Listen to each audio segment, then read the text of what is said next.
നമസ്കാരം. ഗൾഫ് ഫോക്കസിലേക്ക് സ്വാഗതം. ആദ്യം കോഴിക്കോട് മെഡിക്കൽ കോളേജിലുണ്ടായ തീപിടുത്തത്തിന്റെ വാർത്തയിലേക്കാണ്. ഇവിടെ സംഭവിച്ച മരണത്തിന് ഷോർട്ട് സർക്യൂട്ടുമായി ബന്ധമില്ലെന്ന് മെഡിക്കൽ കോളേജിന്റെ വിശദീകരണം.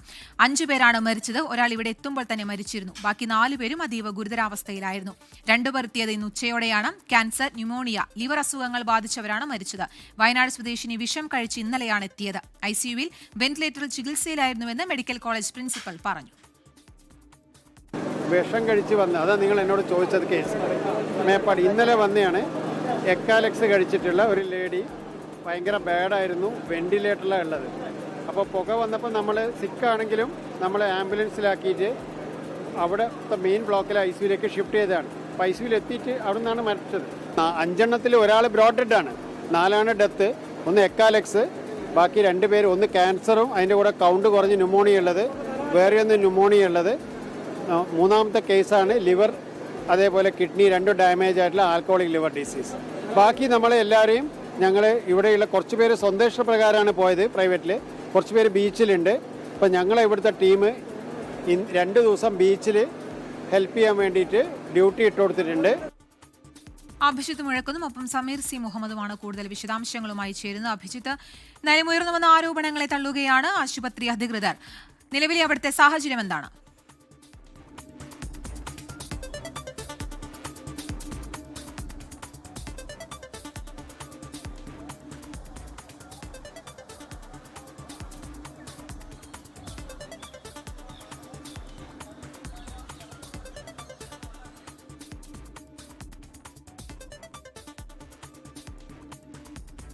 കോഴിക്കോട് മെഡിക്കൽ കോളേജിലുണ്ടായ തീപിടുത്തത്തിൽ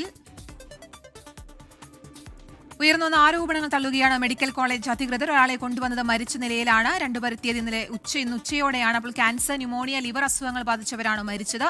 ഇതിൽ മരിച്ച ഒരാൾ ഇന്നലെ വയനാട് സ്വദേശിനിയാണ്. വിഷം കഴിച്ച് ഇന്നലെയാണ് എത്തിയത്. ഇവർ ICUവിൽ വെന്റിലേറ്ററിൽ ചികിത്സയിലായിരുന്നുവെന്നാണ് മെഡിക്കൽ കോളേജ് അധികൃതർ പറയുന്നത്. സമീർ സി മുഹമ്മദാണ് ചേരുന്നത് വിശദാംശങ്ങളുമായി. സമീർ, വിവരങ്ങൾ പറയൂ. ഏറ്റവും ഒടുവിലായി ലഭിക്കുന്ന വിവരങ്ങൾ.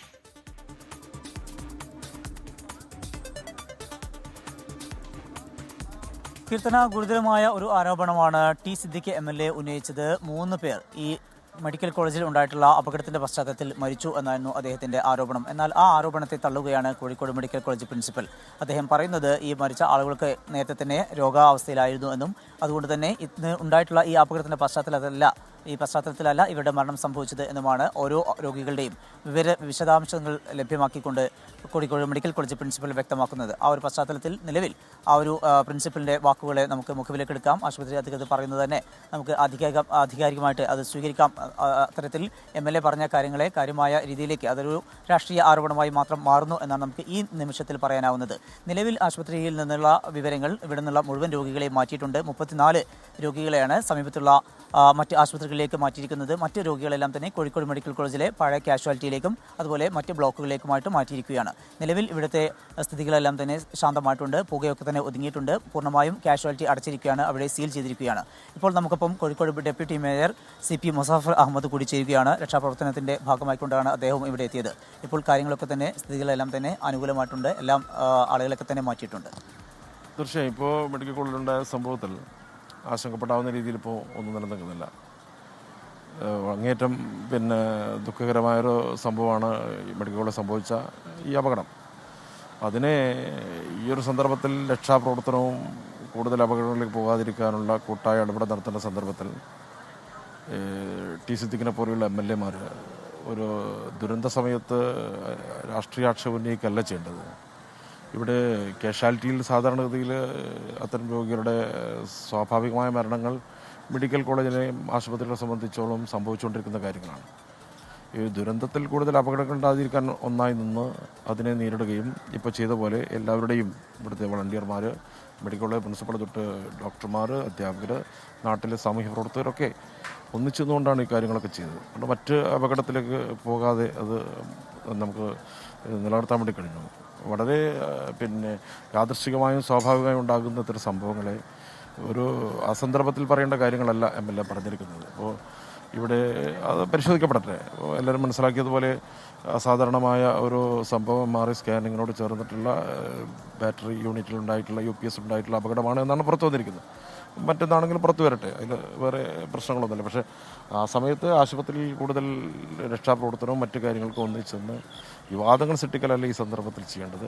ഇപ്പം മെഡിക്കൽ കോളേജിൽ മറ്റ് ഇതെല്ലാം തരണം ചെയ്ത് പോകുന്നു. നാളെ മുതൽ കാഷ്വാലിറ്റിയുടെ പ്രവർത്തനങ്ങളും ആശുപത്രിയുടെ പ്രവർത്തനങ്ങളും നല്ല നിലയിൽ നടത്താനും വേണ്ട സംവിധാനങ്ങൾ ആരോഗ്യവകുപ്പും ഇവിടുത്തെ സംവിധാനങ്ങളും ആലോചിച്ച് നടപ്പാക്കാനുള്ള കാര്യങ്ങളായിട്ട് മുന്നോട്ട് പോവാണ്. ശരി. എന്തായാലും ഈ നിമിഷത്തിലുണ്ടായിട്ടുള്ള ആ ഒരു ആരോപണത്തെ ഡെപ്യൂട്ടി മേയർ കൂടി തള്ളുകയാണ്. നിലവിൽ എന്തായാലും അനുകൂലമായിട്ടുള്ള സാഹചര്യം ആയിട്ടുണ്ട്. നിലവിൽ ആശങ്കപ്പെടേണ്ട ഒരു സാഹചര്യവും ഇല്ല എന്ന് തന്നെയാണ് ഡെപ്യൂട്ടി മേയറും അതുപോലെ Kozhikode medical college principal doctor Sujith കുമാറും വ്യക്തമാക്കുന്നത്.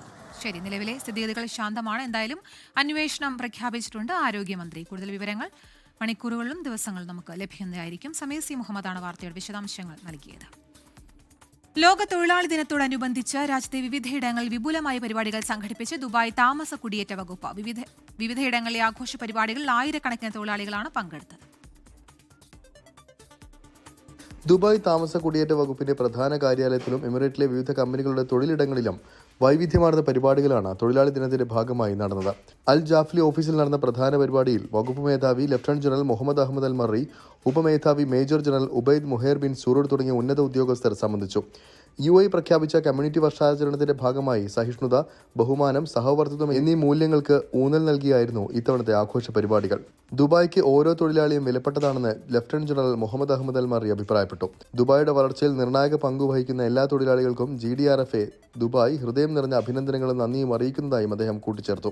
പരിപാടിയുടെ ഭാഗമായി പ്രത്യേക ഫീൽഡ് ടീമുകൾ രൂപീകരിച്ച് വിവിധ കമ്പനികൾ വകുപ്പ് ഉദ്യോഗസ്ഥർ സന്ദർശിച്ചു. 24 ദുബായ്.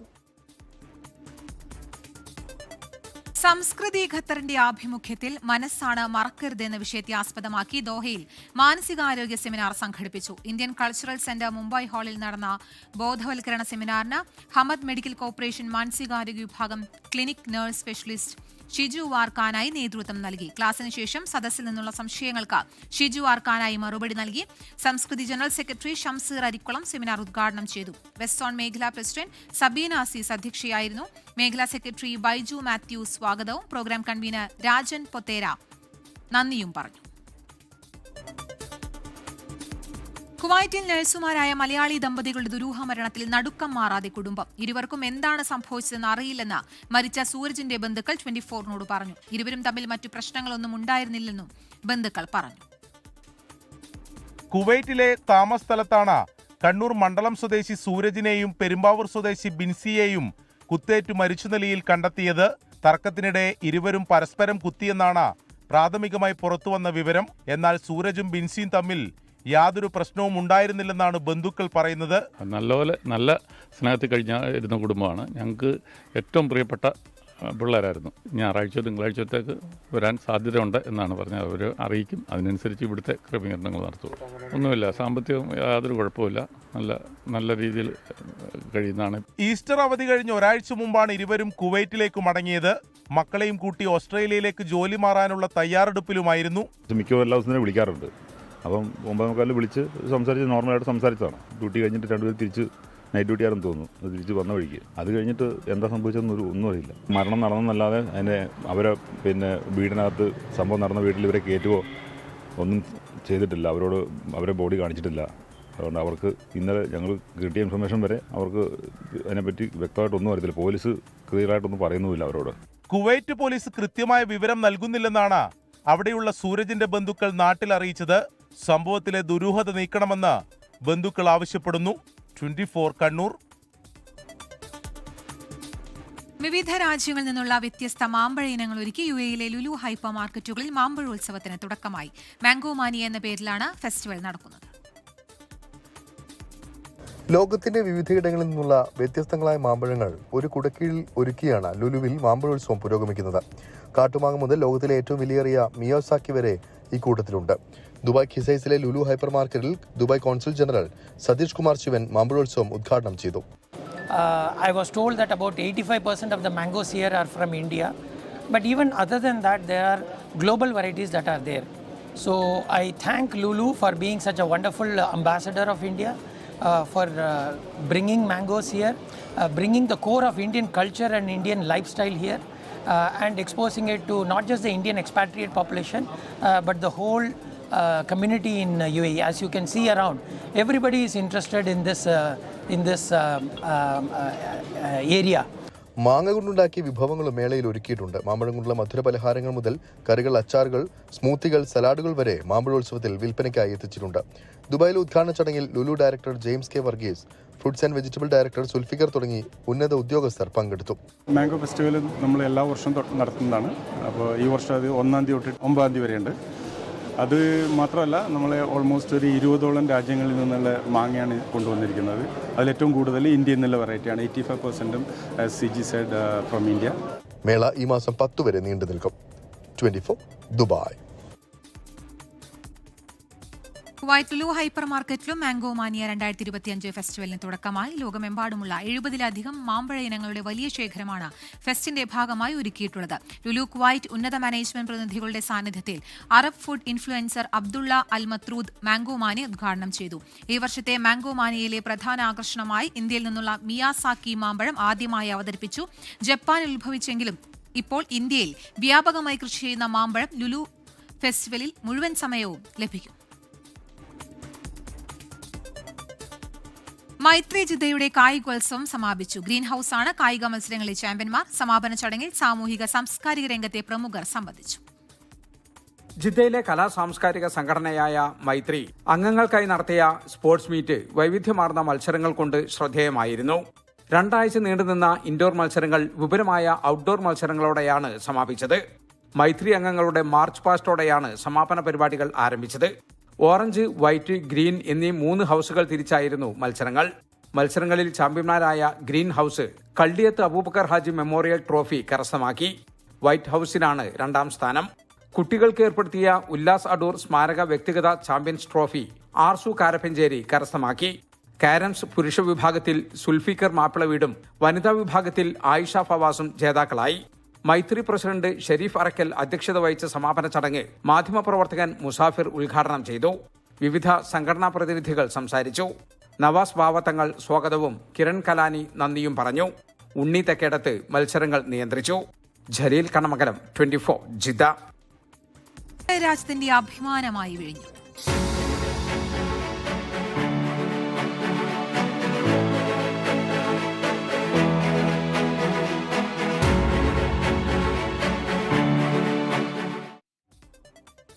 കേരളം കാത്തിരുന്ന അഭിമാന പദ്ധതിക്ക് വിഴിഞ്ഞത്ത് സ്വപ്ന സാക്ഷാത്കാരം. വിഴിഞ്ഞം രാജ്യാന്തര തുറമുഖം പ്രധാനമന്ത്രി നരേന്ദ്രമോദി രാജ്യത്തിന് സമർപ്പിച്ചു. വിഴിഞ്ഞം തുറമുഖം വികസനത്തിന്റെ പുതിയ മാതൃകയെന്ന് പ്രധാനമന്ത്രി പറഞ്ഞു.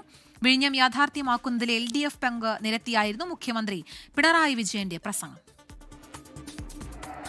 This is not just a new port, but the beginning of a new era that will give Indian trade and logistics a stronger global presence. ഇനി വികസന കപ്പലുകൾ കേരള തീരത്തേക്ക്. സംസ്ഥാനത്തിന്റെ അഭിമാന കവാടം വിഴിഞ്ഞത്തെ രാജ്യാന്തര തുറമുഖം പ്രധാനമന്ത്രി നരേന്ദ്രമോദി രാജ്യത്തിന് സമർപ്പിച്ചു. വരും വർഷങ്ങളിൽ വിഴിഞ്ഞത്തിന്റെ ശേഷി 10 മടങ്ങാക്കുമെന്ന പ്രധാനമന്ത്രിയുടെ ഉറപ്പ്. ന്യൂ ഏജ് ഡെവലപ്മെന്റ് കാ സിംബൽ ये विजिंगम डीप वाटर सी पोर्ट है. मैं केरला के लोगों को, देश के लोगों को बहुत बहुत बधाई देता हूं. കേവലം തുറമുഖം തുറക്കലല്ല, വികസനത്തിലേക്കുള്ള മഹാകവാടമാണ് വിഴിഞ്ഞമെന്ന് മുഖ്യമന്ത്രി പിണറായി വിജയൻ. പദ്ധതി രൂപപ്പെടുത്തിയതും നടപ്പാക്കിയതും LDF സർക്കാർ. പദ്ധതിയുടെ കണക്ക് നിരത്തിയായിരുന്നു കമ്മീഷനിംഗ് വേദിയിൽ മുഖ്യമന്ത്രിയുടെ അവകാശവാദം. അങ്ങനെ നമ്മൾ ഇതും നേടി. ഇത് കേരളത്തിന്റെ ദീർഘകാലമായ സ്വപ്നമാണ്. കമ്മീഷനിങ്ങിന് മുമ്പ് പദ്ധതി പ്രദേശം പ്രധാനമന്ത്രി സന്ദർശിച്ചു. അദാനി ഗ്രൂപ്പ് ചെയർമാൻ ഗൗതം അദാനിയും വിഴിഞ്ഞം തുറമുഖം MD കരൺ അദാനിയും ചടങ്ങിന്റെ ഭാഗമായി. വേദിയിൽ ഇരിപ്പിടമൊരുക്കിയെങ്കിലും പ്രതിപക്ഷ നേതാവ് VD സതീശൻ ചടങ്ങിൽ പങ്കെടുത്തില്ല. എന്നാൽ ശശി തരൂർ MPയും M വിൻസെന്റ് MLAയും കമ്മീഷനിംഗ് ചടങ്ങിൽ പങ്കെടുത്തു. BJP സംസ്ഥാന അധ്യക്ഷൻ രാജീവ് ചന്ദ്രശേഖരനും വേദിയിൽ ഇരിപ്പിടമുണ്ടായിരുന്നു. ഇനി വിശാലമാണ് വിഴിഞ്ഞത്തെ ആകാശവും വിഴിഞ്ഞം തീരവും. കേരളത്തിന്റെ വികസനത്തിന് വേഗമേകി ഇനി ലോകം വിഴിഞ്ഞത്ത് നങ്കൂരമിടും. ക്യാമറാമാൻ സിറിലിനൊപ്പം ഷഫീദ് റാവുത്തർ, 24 തിരുവനന്തപുരം. വിഴിഞ്ഞം തുറമുഖ കമ്മീഷനിംഗ് വേദിയിൽ ഇന്ത്യ മുന്നണിയെ വിമർശിച്ചും അദാനിയെ പ്രശംസിച്ചും പ്രധാനമന്ത്രി നരേന്ദ്രമോദി. വിഴിഞ്ഞത്തെ ചടങ്ങ് ഇന്ത്യ മുന്നണിയിലെ ചിലരുടെ ഉറക്കം കെടുത്തുമെന്നായിരുന്നു പ്രസംഗത്തിൽ രാഹുൽ ഗാന്ധിക്ക് നേരെയുള്ള നരേന്ദ്രമോദിയുടെ ഉള്ളിയമ്പ്. പ്രധാനമന്ത്രിയുടെ പ്രസംഗത്തെ വിമർശിച്ച് കോൺഗ്രസ് ദേശീയ നേതൃത്വം രംഗത്തെത്തി. മുഖ്യമന്ത്രി പിണറായി വിജയന്റെയും ശശി തരൂരിന്റെയും പേരെടുത്തു പറഞ്ഞ് നരേന്ദ്രമോദി വിരൽ ചൂണ്ടിയത് ഇന്ത്യ സഖ്യത്തെ. ഗൗതം അദാനിക്കൊപ്പം ഇന്ത്യ സഖ്യത്തിലെ നേതാക്കൾ വേദി പങ്കിടുന്നത് ചിലരുടെ ഉറക്കം കെടുത്തുമെന്ന പ്രധാനമന്ത്രിയുടെ പരാമർശം ലക്ഷ്യം വെച്ചത് രാഹുൽ ഗാന്ധിയെ. हमारे मुख्यमंत्री जी से भी मैं कहना चाहूंगा, आप तो इंडी अलायंस के बहुत बड़े मजबूत पिलर है. यहां शशि थरूर भी बैठे हैं और आज का ये इवेंट कई लोगों की नींद हराम कर देगा. ഗുജറാത്തിനേക്കാൾ വലിയ തുറമുഖമാണ് അദാനി കേരളത്തിൽ നിർമ്മിച്ചതെന്നും പ്രധാനമന്ത്രിയുടെ പ്രശംസ. സ്വാഗത പ്രസംഗത്തിൽ അദാനിയെ പാർട്ണർ എന്ന് വിശേഷിപ്പിച്ച VN വാസവന്റെ സ്വാഗത പ്രസംഗവും മോദി ആയുധമാക്കി. കമ്മ്യൂണിസ്റ്റ് മന്ത്രി ഇങ്ങനെ പറഞ്ഞതാണ് മാറുന്ന ഭാരതമെന്ന് മോദി.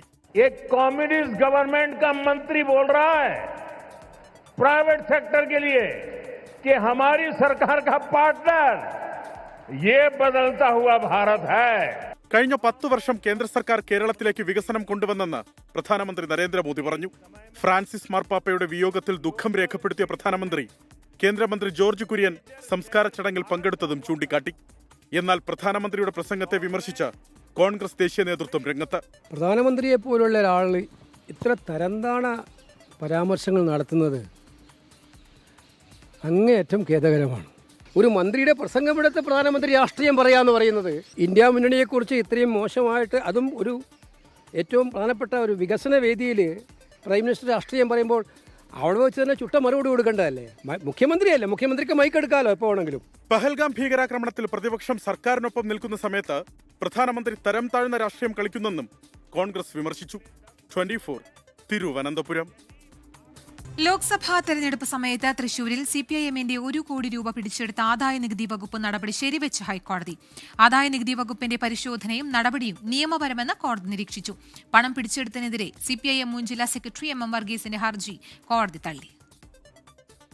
ലോക്സഭാ തെരഞ്ഞെടുപ്പിന്റെ പെരുമാറ്റച്ചട്ടം നിലനിൽക്കവേ ബാങ്ക് ഓഫ് ഇന്ത്യയുടെ CPIMന്റെ പേരിലുള്ള അക്കൗണ്ടിൽ നിന്ന് പിൻവലിച്ച 1 കോടി രൂപ ആദായ നികുതി വകുപ്പ് പിടിച്ചെടുത്ത നടപടിയാണ് ഹൈക്കോടതി സിംഗിൾ ബെഞ്ച് ശരിവെച്ചത്. പണം പിടിച്ചെടുത്ത ആദായ നികുതി വകുപ്പ് നടപടി ചോദ്യം ചെയ്ത പാർട്ടി ജില്ലാ സെക്രട്ടറി MM വർഗീസ് നൽകിയ ഹർജി ഹൈക്കോടതി സിംഗിൾ ബെഞ്ച് തള്ളി. വസ്തുതകൾ വിലയിരുത്തി ആദായ നികുതി വകുപ്പ് ഉദ്യോഗസ്ഥർ നടത്തിയ പരിശോധനയും പണം പിടിച്ചെടുത്ത നടപടിയും നിയമപരമാണ് എന്ന് കോടതി കണ്ടെത്തി.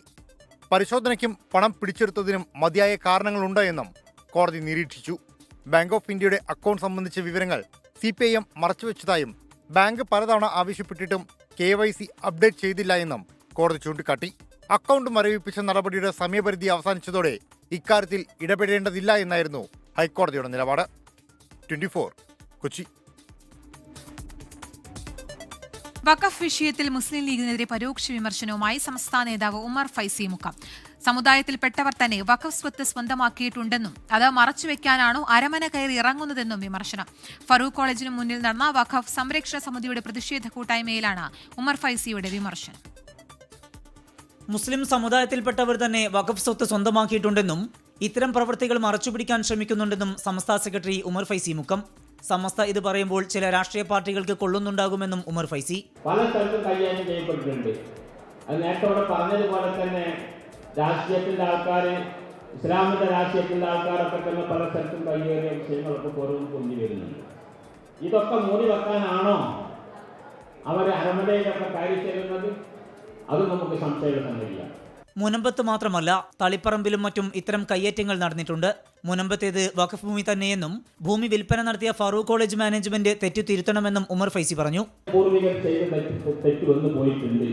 അതുകൊണ്ട് അത് വീണ്ടെടുക്കാൻ വേണ്ടതോ പരിഹരിക്കാൻ വേണ്ടതോ എന്താണോ സർക്കാരുമായിട്ട് സഹകരിച്ചോ അല്ലാതെയോ എങ്ങനെയാണോ വേണ്ടത് തെറ്റിയാൽ ഞങ്ങൾ തയ്യാറാണെന്ന് പറയേണ്ട വേണ്ടത്. അതിന് നിങ്ങൾ തയ്യാറല്ലെങ്കിൽ പിന്നെ എന്താ ചെയ്യേണ്ടതെന്ന് ജനം തീരുമാനിക്കും. വഖഫ് സംരക്ഷണ സമിതി സംഘടിപ്പിച്ച പരിപാടിയിൽ KT കുഞ്ഞിക്കണ്ണൻ, KP ഇസ്മായിൽ, അൽതാഫ് പമ്മന തുടങ്ങിയവർ പങ്കെടുത്തു. 24 കോഴിക്കോട്. CSI സഭാ തർക്കത്തിൽ നിർണായക ഇടപെടലുമായി സുപ്രീം കോടതി. CSI സിനഡിനെ പുറത്താക്കിയ ഹൈക്കോടതി ഡിവിഷൻ ബെഞ്ച് ഉത്തരവ് റദ്ദാക്കി. പുതിയ ഭാരവാഹികളെ തെരഞ്ഞെടുത്തത് നിലനിൽക്കുമെന്ന് സുപ്രീം കോടതി. ധർമ്മരാജ റസാലത്തെ സഭാ മോഡറേറ്റർ ആക്കിയ നടപടി ജസ്റ്റിസ് ബെല എം ത്രിവേദി അധ്യക്ഷയായ ബെഞ്ച് മരവിപ്പിച്ചു. 2023 ജനുവരിയിൽ നടന്ന CSI സിനഡ് തെരഞ്ഞെടുപ്പ് അസാധുവാക്കിയ മദ്രാസ് ഹൈക്കോടതി ഡിവിഷൻ ബെഞ്ച് ഉത്തരവ് റദ്ദാക്കിയാണ് തർക്കത്തിൽ സുപ്രീം കോടതിയുടെ നിർണായക ഇടപെടൽ. ബിഷപ്പ് ധർമ്മരാജ റസാലത്തെ മോഡറേറ്റർ പദവിയിൽ നിന്ന് അയോഗ്യനാക്കിയ മദ്രാസ് ഹൈക്കോടതി സിംഗിൾ ബെഞ്ച് ഉത്തരവ് സുപ്രീം കോടതി ശരിവെച്ചു. റസാലത്തിന്റെ തിരഞ്ഞെടുപ്പ് നിയമവിരുദ്ധമെന്ന് സുപ്രീം കോടതി നിരീക്ഷിച്ചു. വിരമിക്കാൻ ചുരുങ്ങിയത് 3 വർഷമെങ്കിലും വേണമെന്ന വ്യവസ്ഥ അഡ്മിനിസ്ട്രേറ്റർ തിരഞ്ഞെടുപ്പിൽ പാലിച്ചില്ലെന്നും കോടതി വ്യക്തമാക്കി. സിനഡ് ഭാരവാഹികളുടെ അടക്കം തിരഞ്ഞെടുപ്പ് നടന്നത് നിയമപ്രകാരമാണെന്നും സുപ്രീം കോടതി അറിയിച്ചു. ഈ സാഹചര്യത്തിൽ ഭാരവാഹികൾക്ക് തുടരാനാകും. CSI സഭയിൽ അഡ്മിനിസ്ട്രേറ്റർ ഭരണം ഏർപ്പെടുത്തിയ ഡിവിഷൻ ബെഞ്ച് മദ്രാസ് ഹൈക്കോടതിയിൽ നിന്ന് വിരമിച്ച 2 മുൻ ജഡ്ജിമാർക്ക് ചുമതല കൈമാറാൻ ഉത്തരവിട്ടിരുന്നു. ഈ നടപടിയും സുപ്രീം കോടതി റദ്ദാക്കി. 24 ഡൽഹി. ബുള്ളറ്റിൻ പൂർണ്ണമാവുകയാണ്. നമസ്കാരം.